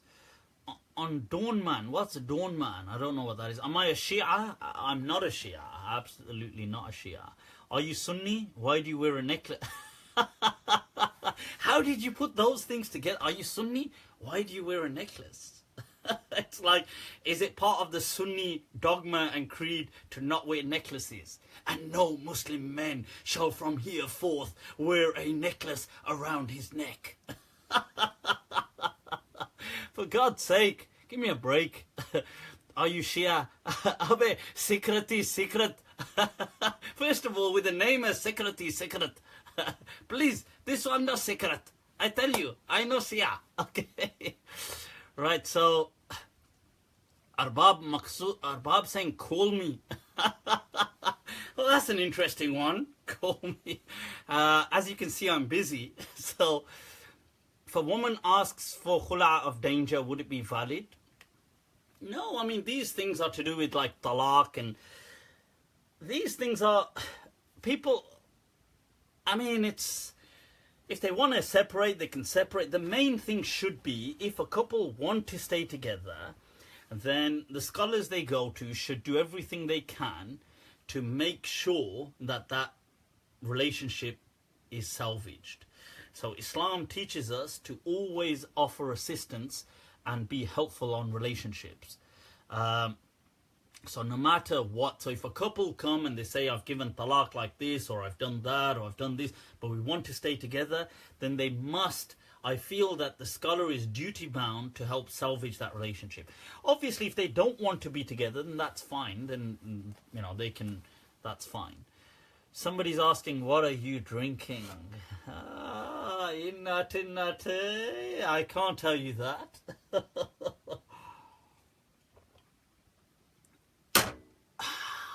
That's all I can say. All I can say is, कौन कम वक्त बर्दाश्त करने के लिए पीता है? And if you don't know that dialogue, God, do you even exist? That's one of the most famous classic Bollywood dialogues of all time. कौन कम वक्त बर्दाश्त करने के लिए पीता है? How to deal with OCD as a Muslim? Definitely ignore. You are duty bound to ignore any kind of obsessive compulsive thoughts. Okay, if you feel your wudu isn't done, don't worry about it, just carry on. Okay. Devdas. It is indeed. It is indeed. Right. Why is credit haram? I don't believe credit is haram. I don't believe it is. Watch my lecture on YouTube on, it's a cutout from one of these previous sessions on loans and mortgages. And I don't believe them to be haram. So it's all good. And we need to get up to date. Our fiqh is so out of sync. Should we then accuse scholars who accept it as dishonoring the Prophet? Wouldn't we be accusing a lot of people? Right, okay, good question. That was a question by Dr. Rizwan. I think that's a good question. Look, I want to clarify here, and I think that's very good that you've asked that. I'm not saying, I'm not accusing those scholars of blasphemy. And I'm not asking anybody, and do not accuse those scholars of blasphemy. You see, what's happened is people have transmitted chains of hadith. Along the way, these things have gotten into our books. We have been given an intellect and reason to recognize and filter through them and see that, okay, there's a problem here. Does it mean everybody who accepted this in the past is also blasphemous? No, because in the past, maybe in their day and age, they thought these actions were okay. We today definitely do not recognize these actions as okay. Maybe some people, you see, in the past, the world was a very unstable place. The medieval ages were not, I mean, they were constant kind of turmoil, constant civil war, constant kind of one king usurping the kind of dynasty from another, and this king and that king, and this is all it was. Kingship was nothing but just bloodshed. So, and this is a verse in the Quran that Allah says, إِنَّ الْمُلُوكَ إِذَا دَخَلُوا قَرْيَةً أَفْسَدُوهَا وَكَذَلِكَ يَفْعَلُونَ. That kings, all they do when they enter places is just bloodshed and corruption, and that's all that happens. So the scholars in the past, we have not been asked to worship them. They've done an excellent job, but we can recognize that no human being is perfect. Okay, none of these scholars, we can filter through things, just as they filtered through people prior to them and rejected. So Ibn Hajar, for example, is a great scholar, but he's rejected several people before him. So we today don't have to accept him on everything. It's not like he's not God. So in the same way, my point about blasphemy was to those people today. I was saying, look, if you listen to what I was saying from the beginning of when I said it, I said some people were writing things about me, responding in a previous status, saying that, oh, this person said that maybe some companions, like the hadith of Jabir, which I don't accept to be valid, but if it was valid, these things were simply hyperbole and hyperbolic or exaggerations out of virtue and love for the Prophet. So some people were saying, oh my God, this guy is being blasphemous. So I was saying that, well, oh, if you want to play that card, then don't you consider all these things blasphemy, which definitely would be blasphemy. I would believe them to be blasphemy. So yet you endorse and teach all of these things, but you only seem to find fault with this, which I'm saying. So this was what I was saying. What I was not saying, and what I'm not asking anybody to do, is go back and retrospectively start declaring judgments on people. So to say things like Imam Bukhari was used to blaspheme, no, we do not do that. We respect and love the endeavors of scholars, but look, some things may have slipped their minds. Some things they may have not seen eye to eye with us on. It doesn't mean we have to worship them. That's what I'm saying. Right, okay, now, so coming back to this question. Oh, it's lost my train of thought there. Right, so what's your advice for bulking and Come on. Behave. Right, so what is your take on Abu Bakr radiallahu anh when he took lives based on zakat? I don't believe Abu Bakr did that for zakat. The apostasy wars were to do with civil war. And what Abu Bakr was doing was he made an executive decision, a state decision. Abu Bakr radiallahu anh was the caliph at the time, the ruler. And some people said that they've apostated from Islam. Other people said that they will refuse to give zakat. Zakat was the means by which the state or the Muslims, the Arabian Peninsula, would run at the time. How else was it running? They would collect the arms, they would collect what comes in, the zakat and other funds, and they would use this to further the campaign. Now, when people withdraw funding, it's almost always political and personal. It's greed, but also political. So what Abu Bakr radiallahu anh said, that if they do that, then there is a greater motive at play, that they are destabilizing what we have of the Muslim entity. And thereby they are trying to, because at the same time they were trying to become separatists, they would trigger an internal civil war. So Abu Bakr said that we're going to take steps to kind of crush this rebellion. And that, radiallahu an, was his steps that he took. So it wasn't just based on a fiqh issue. It wasn't like, hey, they don't do wudu in this particular way, let's declare war on them. That would be absurd. It was, you see, because money is always linked to politics. So when people refuse to pay taxes or refuse to pay things and they're trying to become separatists, that's a political statement. I think you are not Muslim because I don't believe your history. Okay, well, Khomeji, Rahmati, Saab, Damat Barakatuhum. If I am Muslim, but if you don't want me to be Muslim, fine. Right, so, okay. Next question. People, let's take some rapid round questions, shall we? What else was there? There was, okay, I'd been asked this question on, did Ibn Taymiyyah believe that Jahannam was not eternal in the afterlife, damnation? That is true. That is pretty much what Ibn Taymiyyah and Ibn Qayyim al-Jawziyah believed. And it is in several of their books. They do have some conflicting narrations. And I think the Salafis bend over backwards to try to dissociate Ibn Taymiyyah from this. Although they kind of leave Ibn Qayyim, because I think it's difficult to kind of not rescue him from that opinion. So they just leave him.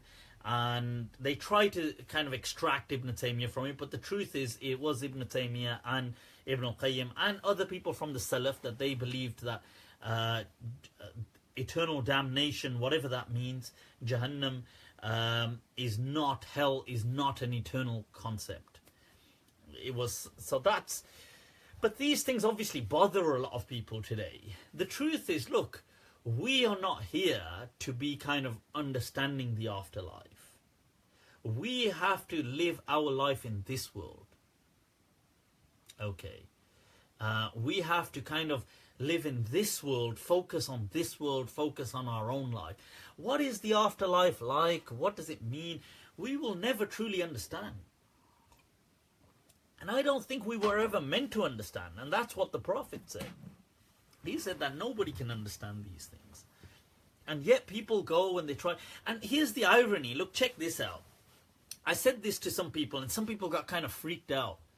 I said, look, you know, you see these programs like Vikings and things like this, and they believe in Valhalla and this kind of like great hall and this kind of feasting and these kind of valleys. They believe in these valleys and stuff like this. But what's interesting is in early Islam, in a different way, but this is what Jannah was like to many of the Muslims. It was, Jannah actually means in Arabic a garden. So it means garden. Yes. So when they pictured Jannah, they pictured a garden. and feasting. And this word heaven, which is linked with sky, in Arabic, Jannah was never linked with sky. It was never kind of like the heaven. So people say there's 7 earths and 7 heavens. No, that's sab'a samawat that comes in the Quran. 7 skies that is mentioned. And that's just to do with, obviously 7 is used as excessive. But skies, sama, is not Jannah in the Quran. So Jannah is paradise, or this kind of afterlife understanding. Sama is the sky. But through Western kind of Roman colonization and then eventually Christianization of these concepts, they took it to mean like the heaven, the sky, el cielo, the kind of heaven, the sky that you have. And then Muslims also started to adopt that. And I'm not saying it's wrong, I'm just saying it's interesting that, you see, because the truth is, nobody knows what the afterlife is like. So whether you picture gardens like how early Islam did, which was probably in some ways very similar to how some other cultures did, like the Viking culture and stuff like that, or whether you picture clouds and in the sky like today Muslims do and Christians do and the Romans used to and stuff like this, then the truth is none of these things are accurate, because we can never truly understand, as the Prophet said, what Jannah is. He said no human being can ever conceptualize it. But what's interesting is today our belief of heaven, our picturization of heaven, is not what the Quran depicted or what the early Islam used to depict. So I'm just trying to draw an interesting point here. I'm not trying to say anybody's wrong, because I don't think anybody, as the Prophet said, can picture heaven. So the point is, right, alright, Elias, you're going to get blocked if you keep on trolling. Who is more afdal, Abu Bakr Siddiq or Hazrat Ali? You see, well, look, as a Sunni scholar, I go with the general understanding that I personally do prefer Abu Bakr and Umar radiallahu an to the other companions, as most Sunni Islam does.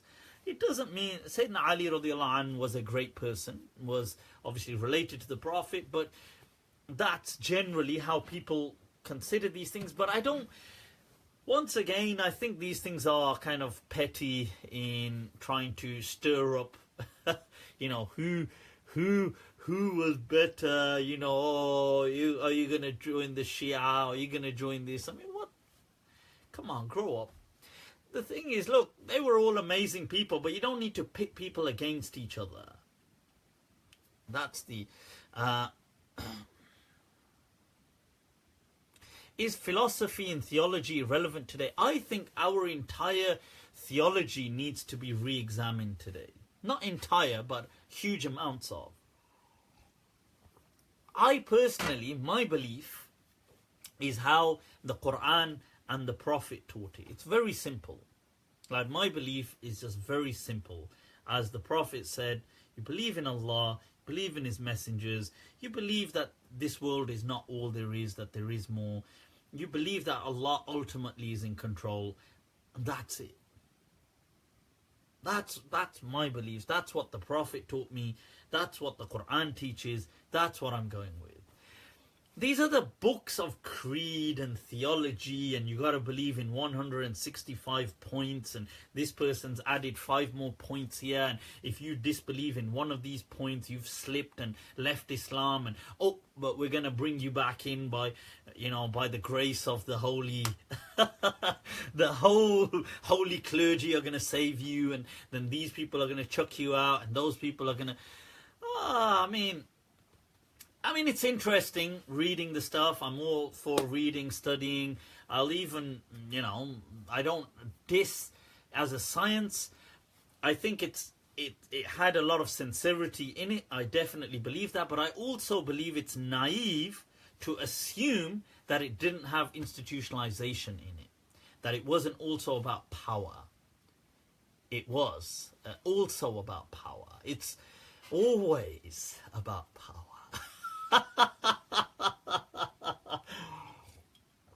people underestimate the human will for power. And I'm just being honest, I'm just saying what the group's thinking. That's like a private hashtag we used to have in one of our WhatsApp groups. So, are you a follower of Khadim Hussein Rizvi? Hell no. Hell no. Never am I a follower of Khadim Hussein Rizvi. Absolutely not. These people are the least of people we need today leading. It's amazing, isn't it? Leading. I mean, religion has just been reduced to a bunch of people shouting, yelling, the ability to rally a mob to create trouble, and amazing.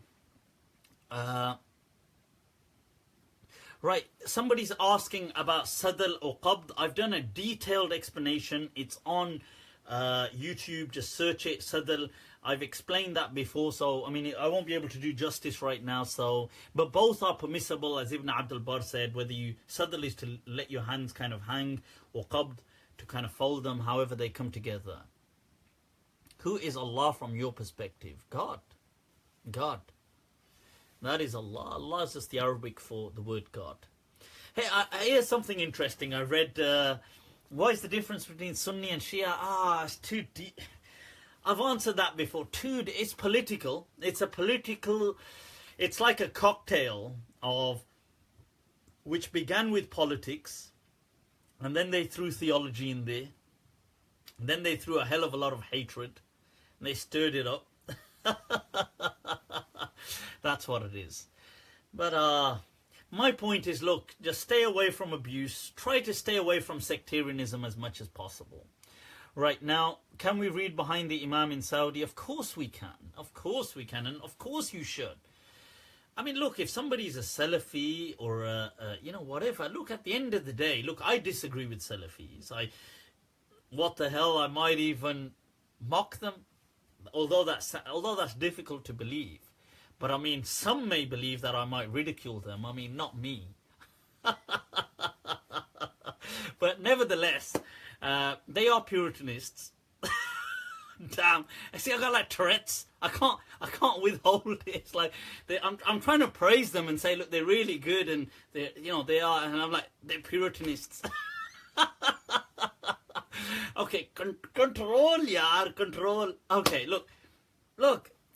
The thing is, no matter how we disagree with Salafis or anybody, as far as Islam is concerned, ultimately, as Islam is concerned, we are all one from that perspective. We disagree on our interpretations, and hell do we disagree. I think they've actually destroyed several, defaced is a better word, several aspects of Islam through their rigid Puritanist interpretations.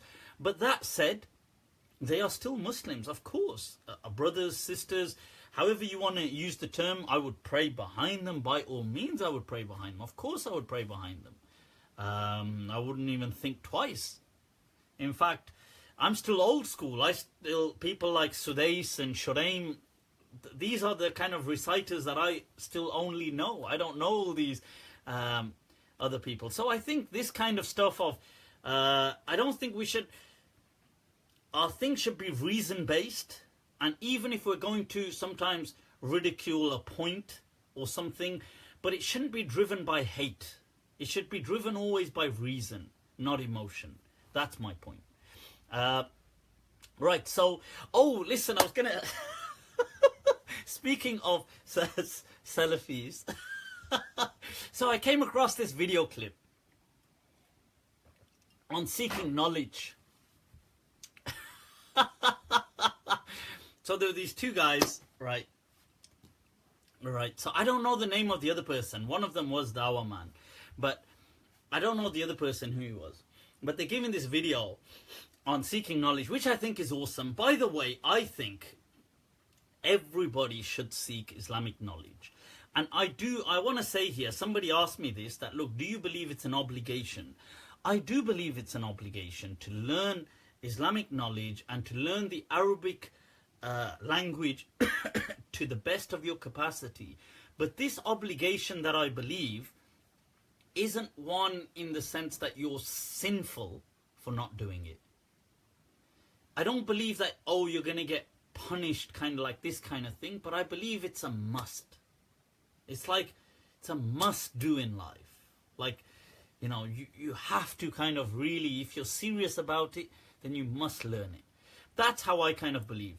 Look at that. Muhammad Imran just says, joker. Hey, Imran, Muhammad Imran, oh, why so serious?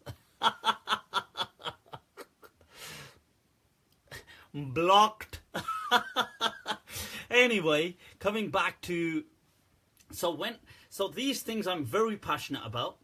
Do we have to follow one of the imams? You don't have to, but it's common sense to do so. And which imam you can choose, but obviously I would say the school of Medina, the Don. I would say, the Don Imam, the Don. Imam Malik, people, Imam Malik. By the way, on SoundCloud, you can check some of my, not interviews, some of my courses are up on there, on YouTube, The Way of Medina, my Salah video. Check these things out and you can start learning the school of Medina, Maliki fiqh. Right, so coming back to this thing. So there were these two guys and they were giving this thing about learning knowledge. And I think that's awesome. You should encourage people, regardless of what sect or background they're from. You should always encourage people to learn knowledge. And I admire that. And I think that's a noble intention that they had. However, in this story, one of the... So Dawah Man begins by saying, I just saw this small clip. It was on social media, on Facebook or something. So Dawah Man says, do you know the scholars? The scholars used to travel so far. They used to struggle so much that one of the scholars said, I struggled so much I began to urinate blood.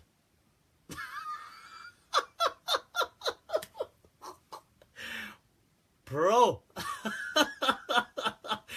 that's not how the struggle works. Okay.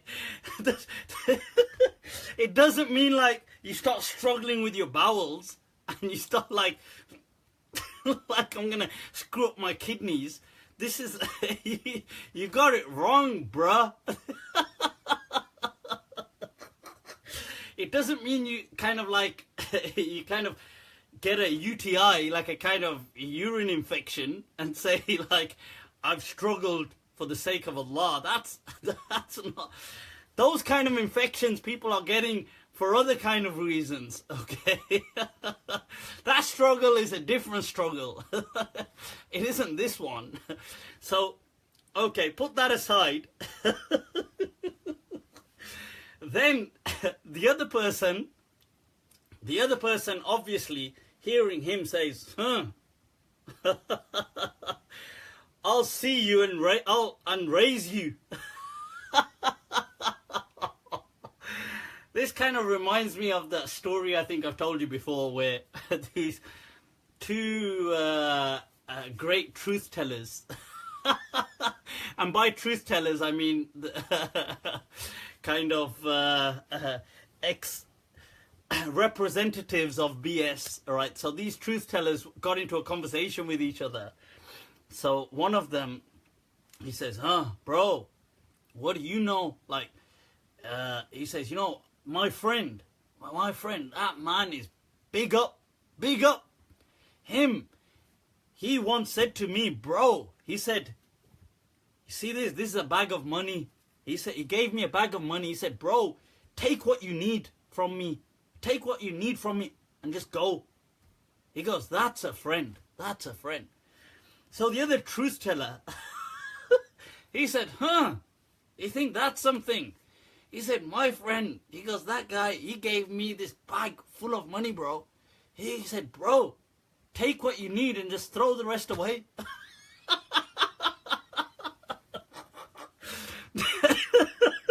This was allegedly a true story told to me by courtesy of my friend Saj, if he's on here, right? Since childhood, my friend since childhood, since we were 5 years old, people, right? So now coming back to to this point, so now that Dawah Man had told that story, the other guy said, right, I'm gonna see you and I'm gonna raise you. So he said, brothers, you know, the ulama, the scholars have said, one cannot truly seek knowledge until 5 things. Until 5 things. No, I'm going to try to remember them 5. No. So he said, until he doesn't travel. Okay, fine, interesting. Until he doesn't travel.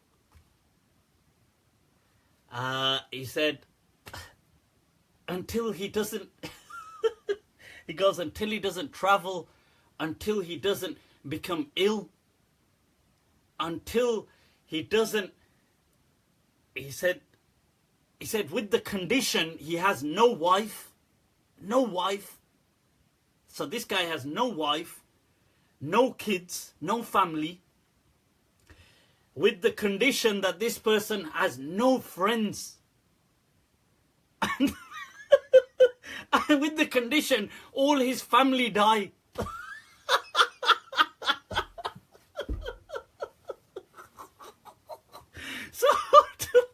So to learn knowledge, family have to be dead. You have to have no friends. You have to have no wife. You have to have no life. You have to have poor health.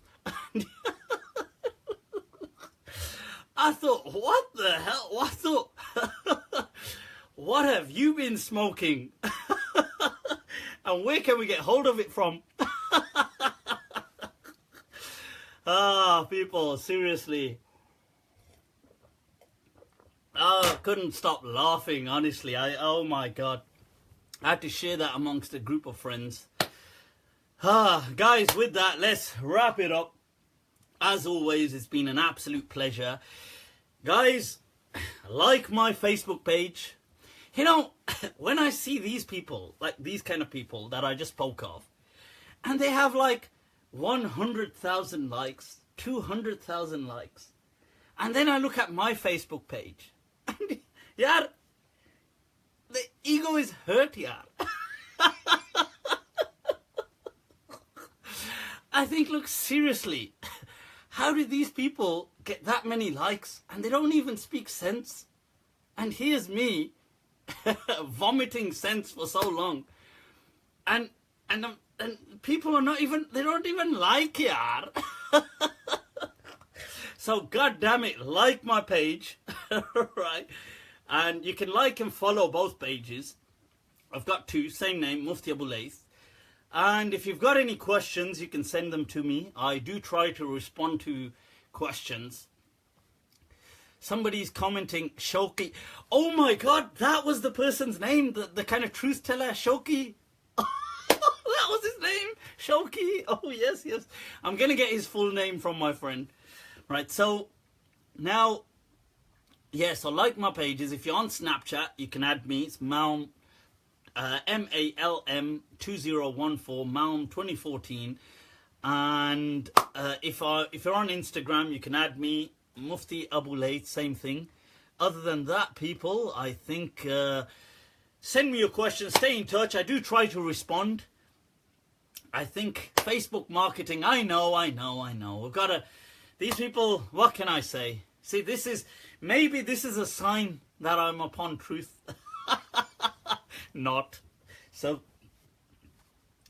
look, the left-hand brigade, it seems to have been working. Genius. Tech speak for retard.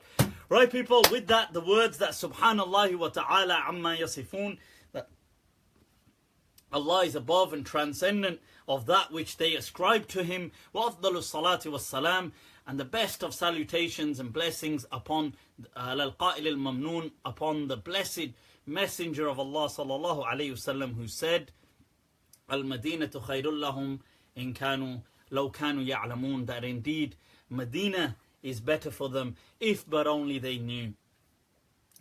Urdu poetry. Well, how about the words of Mir Taqi Mir, the legend, the don of Urdu, who says, Ab to jate hain but kade se mir, that let us go now from this place of devotion and worship, which, by the way, he would often mean is where the woman who he's speaking of would live. So they used to refer to them as goddesses, in Urdu but. So ab to jate hain but kade se mir, phir milenge gar khuda laya. We shall meet again if God leads us here. So with that, people, I'll leave you to it. Take very good care of yourselves, and I'll see you next week. Wassalamu alaikum wa rahmatullahi ta'ala wa barakatuh.